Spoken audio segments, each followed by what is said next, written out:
My name is Elise Stefanik. I'm proud to say I was born and raised in upstate New York. I've seen firsthand how insiders in Washington have forgotten to fight for average small businesses like ours on Main Street. I want to change that because we deserve results.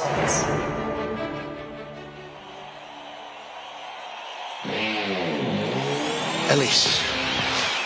Elise! How's Elise doing, right? A Republican from northern New York, the youngest woman ever to serve in Congress. Elise Stefanik, the #3 leader in the House. One of the former president's most loyal supporters. What a job she's done.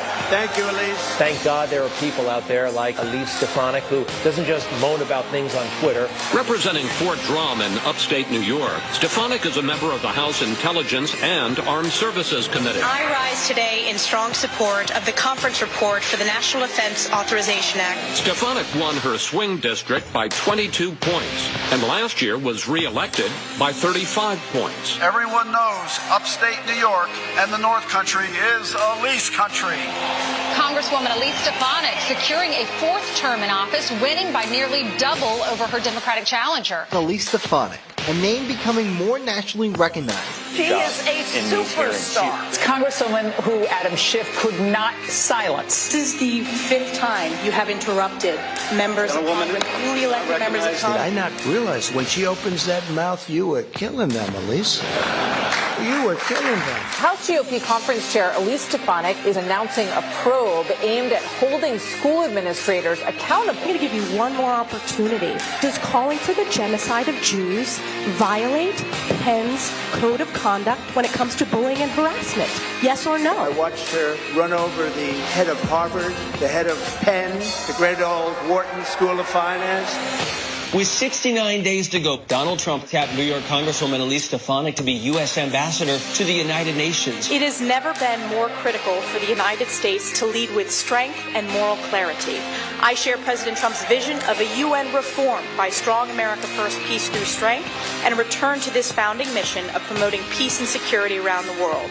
In closing, I will forever be grateful to my constituents in New York's 21st District. 10 years ago, upstate and North Country voters took a chance on a young, first-time, unknown candidate, and I commit to the American people that I will work my very hardest in the coming years to lead with moral clarity and American values. Whether it's standing up for election integrity, whether it's defeating Liz Cheney to unify the Republican Party. I'll always be your friend. Are we ready to make America great again?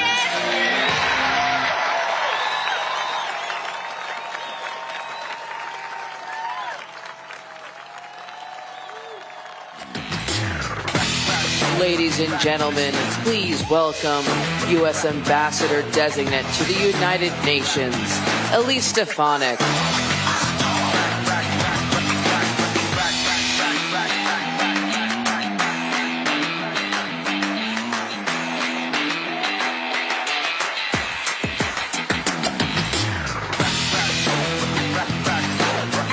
Hello, America First Patriots! Are you excited to be here?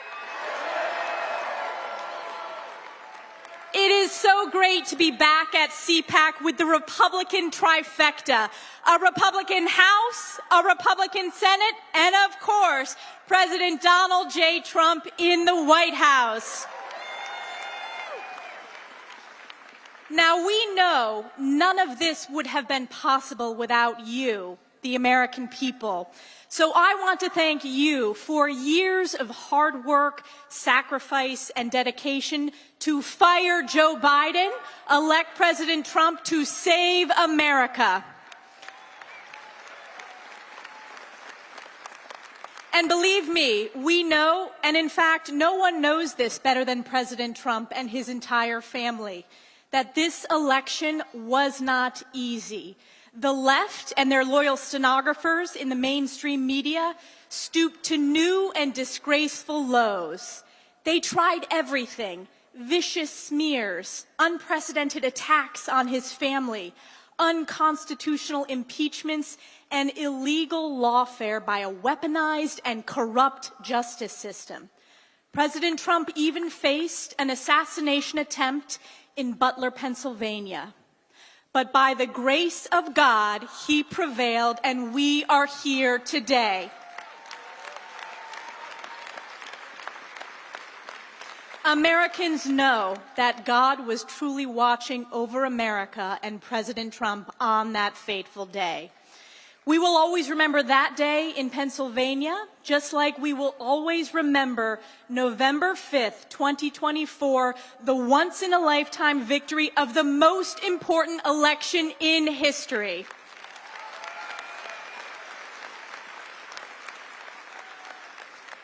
That was the day when President Trump delivered truly the greatest political comeback of all time, winning the popular vote with an overwhelming mandate to save America, a mandate to make America strong again, safe again, healthy again, wealthy again, and to once and for all make America great again. And President Trump has wasted no time delivering on the promises he made to the American people. He has already accomplished more in 4 weeks than Joe Biden did in 4 years. The tremendous results speak for themselves. On day one, President Trump signed hundreds of executive orders securing our border, deporting illegals, unleashing American energy, ending woke DEI policies, lowering prices, increasing accountability, and ushering in a new golden age for the American people. President Trump rightfully declared a national emergency at the border and deployed the military, including the 10th Mountain Division from my home district in upstate New York, to secure our nation. Thank you to the soldiers and their families for saving our country and protecting our borders. Climb to glory, 10th Mountain.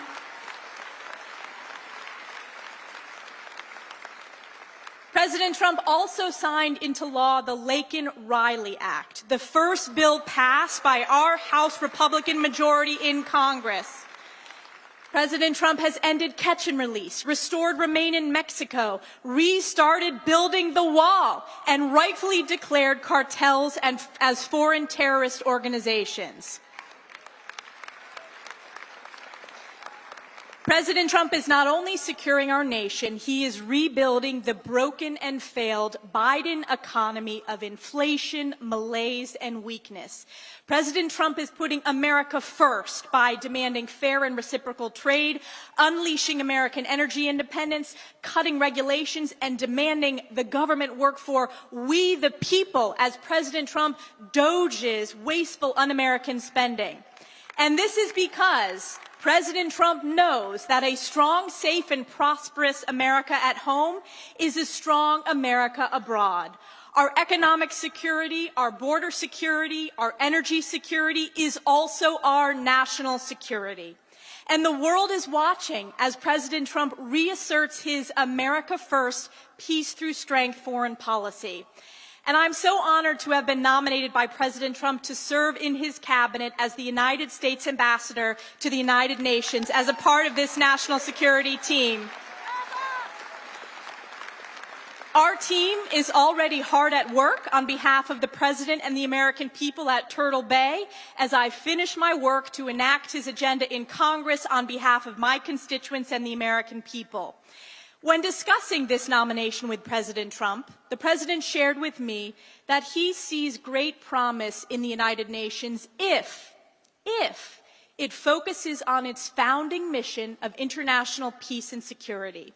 Just look at President Trump's record of international peace and security in his first term. He negotiated the historic Abraham Accords, the largest step to peace in the Middle East in over a quarter of a century. President Trump's maximum pressure campaign crippled Iran's capability to threaten instability in the region. His administration marked the only time that Putin did not invade another country.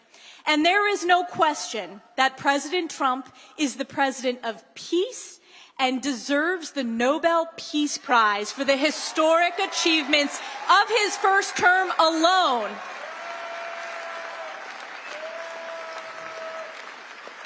And now look at what President Trump has already accomplished in just 1 month. He secured the release of 6 American hostages in Venezuela, 2 Americans in Afghanistan, an American-Israeli citizen held in Hamas captivity, a Pennsylvania teacher in Russia, and an American citizen in Belarus. The world knows that it is only because of President Trump that the innocent hostages viciously taken by Hamas terrorists are finally coming home, including those today.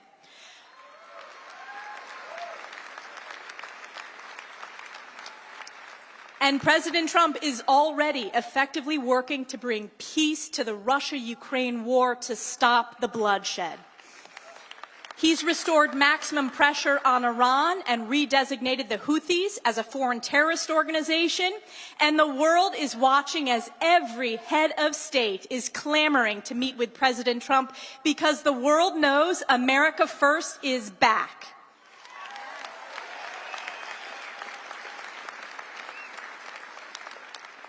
And at the UN, we are already at work with President Trump delivering results. We left the WHO, which covered up the truth about COVID.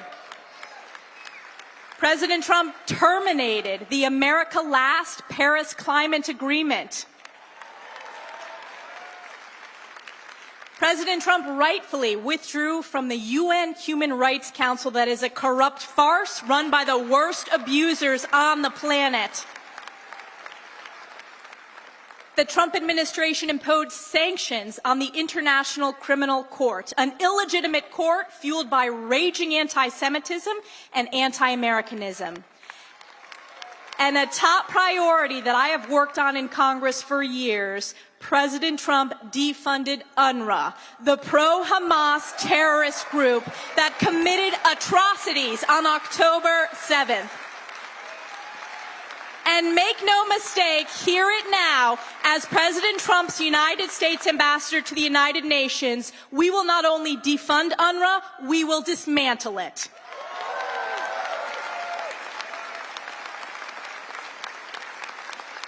President Trump also reinstated the Mexico City policy to ensure our hard-earned U.S. taxpayer dollars do not support foreign organizations that perform or promote abortions around the world.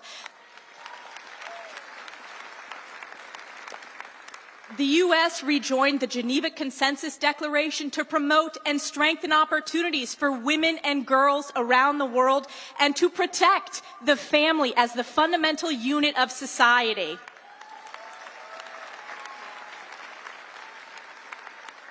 And of course, our U.S. embassies have been instructed to fly the beautiful American flag and only our American flag. This is moral leadership. This is strong leadership. This is President Trump's America First, peace through strength. Now, I want to ask you, let me ask you this question. Do you all remember that famous congressional hearing with the anti-Semitic university presidents from Harvard and Penn? I should say former presidents after my questions. 5 down and so many to go. And mark my words, that hearing is the type of strong moral leadership that I will deliver at the United Nations on day 1. And I know that I will be serving as the United States ambassador to the United Nations and not the other way around. And I will always stand up for the American people, American sovereignty, and our America First values. That means I will always defend America's most precious ally, Israel. I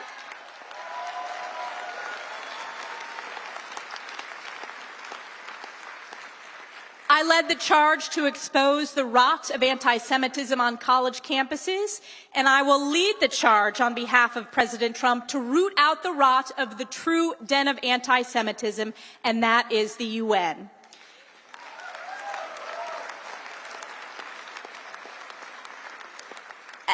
This past week, we continue to see with crystal clarity that our fight to support Israel and eradicate Hamas is a fight between good and evil, light and darkness, life and death. The hearts of the world shattered to learn the horrific fate of hostages Oded Lifshitz, Shiri Bibas, and her 2 precious sons, Kafir and Ariel. The world must never forget that Hamas terrorists savagely murdered over 1,200 innocent civilians, including women, children, the elderly, and babies, and took hundreds hostage, committing unspeakable atrocities against humanity on October 7th and thereafter. And as we learn more about Hamas's evil murder leading to this devastating loss of life of these innocent victims, we must be reminded that this must not be Israel's fight alone. It will never be Israel's fight alone. The absolutely heinous display of Hamas terrorists parading the coffins of murdered Israeli babies and lying about the remains of their mother to the cheers of a barbaric, animalistic pro-Hamas mob is an affront to all of humanity. And it has never been more important to show the world's unequivocal support for Israel, and it is clear that under President Trump's leadership, America stands steadfast in support of Israel and the Jewish people, and we will not rest until every hostage is brought home and Hamas is eradicated.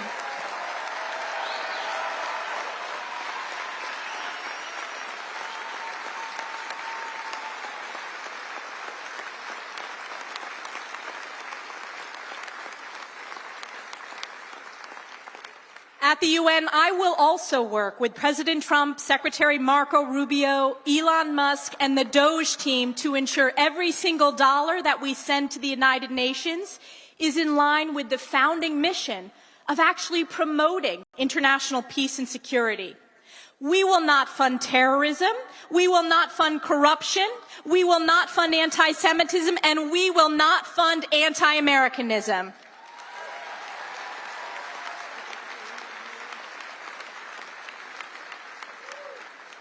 The United Nations will hear loudly and clearly that President Trump's America First, Peace Through Strength agenda and record of results is back, and it is here to stay. President Trump has been relentless in pushing for a government that serves the interest of we, the American people, which is why he sent DOGE to protect our hard-earned U.S. taxpayer dollars. And let's take a moment to talk about DOGE, the Department of Government Efficiency. This initiative is as common sense and America first as it gets. And yet Democrats and the left mainstream media have spiraled into an utter state of panic, calling President Trump and Elon Musk a threat to democracy, when the truth is, DOGE is a threat to the swamp's bureaucracy. DOGE is draining the swamp just like President Trump said he would. And how about this? I think we need a global DOGE. We must expose the reckless and anti-Semitic and anti-American spending at the United Nations, and we will. So get ready. We are just 1 month in, and we will continue to work together to support the greatest president in the history of our country, President Donald J. Trump, to make America great again. Thank you again to all the patriots here at CPAC and across the nation. God bless you. God bless President Donald J. Trump, and God bless the United States of America. Thank you.